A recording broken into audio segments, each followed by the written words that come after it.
గురుస్వామి RL Nayak, P Praveen Yadav, S Srikanth, Rinku స్వాముల ఆధ్వర్యంలో అయ్యప్ప స్వామి భక్త బృందం శబరిమల మహాపాదయాత్ర కొనసాగుతోంది. సికింద్రాబాద్ గణేష్ టెంపుల్ నుంచి మొదలైన పాదయాత్ర 4వ రోజు జడ్చర్ల నుంచి అన్నాసాగర్కు చేరుకుంది. శబరీష భక్త సమాజ బృందం నగేష్ గురుస్వామి ఏర్పాటు చేసిన భిక్షను స్వాములు స్వీకరించారు. ఇవాళ రాత్రి కొమిరెడ్డిపల్లిలో బస చేయనున్నారు అయ్యప్ప పాదయాత్ర స్వాములు. గురుస్వామి RL Nayak, P Praveen Yadav, S Srikanth, Rinku స్వాముల ఆధ్వర్యంలో 485 మంది స్వాములు పాదయాత్ర చేస్తున్నారు. ఈ సంఖ్య 4000 మంది స్వాములతో పాదయాత్ర కొనసాగించేలా సంకల్పించాలని అయ్యప్ప స్వామిని వేడుకున్నారు గురుస్వాములు.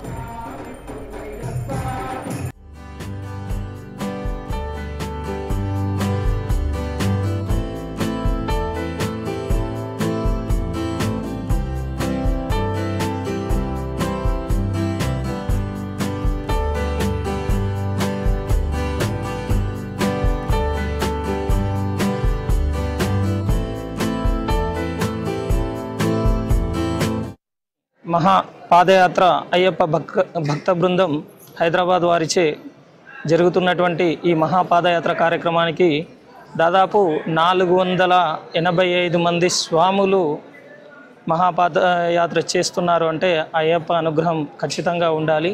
మరి ఇటువంటి పాదయాత్రకు వాస్తవం ఏంటంటే అయ్యప్ప మాలధారణ మరియు అయ్యప్ప దీక్ష అనగా ఎంతో ఖర్చుతో కూడుకున్నటువంటి విషయం.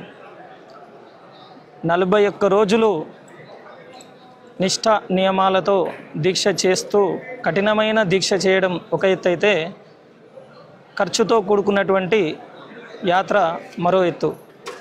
అటువంటి ఖర్చుతో కూడుకున్న యాత్రని అయ్యప్ప భక్త బృందం వేణుగోపాల్ గురుస్వామి గారు, వారి శిష్యులు శిష్య బృందం అయినటువంటి ఆర్ఎల్ నాయక్ గారు మరియు శ్రీకాంత్ గురుస్వామి గారు మరియు నవీన్ యాదవ్ గురుస్వామి గారు ఆధ్వర్యంలో, ఈ ముగ్గురు గురుస్వాముల ఆధ్వర్యంలో ఉచితంగా, అంటే ఇరుముడి మరియు వసతి, పాదయాత్రకు సంబంధించినటువంటి ప్రతి వస్తువు, అలాగే శబరిమల దర్శనం అనంతరము మరి వాళ్ళ స్వగ్రామానికి తిరుగు ప్రయాణించే వరకు ట్రైన్ టికెట్తో సహా కూడా ఉచితంగా ఇస్తున్నారంటే ఖచ్చితంగా అయ్యప్ప స్వామి దివ్యానుగ్రహం వల్లనే అవుతుంది.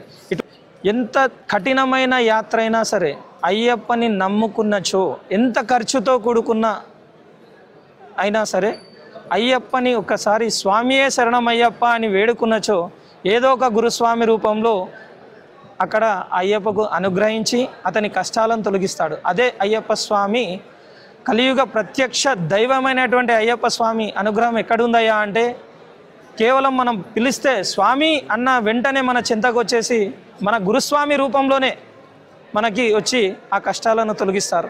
అటువంటి ముగ్గురు గురుస్వాముల ఆధ్వర్యంలో దాదాపు 485 మందికి ఉచితంగా సేవ చేయడము అంటే ఇది చాలా గొప్ప విషయము. ఇట్టి గొప్ప విషయాన్ని ఇదే సంకల్పంతో ఈ 485 మంది 4000 మందితో తీసుకెళ్లే సందర్భం కూడా వీళ్ళకు అయ్యప్ప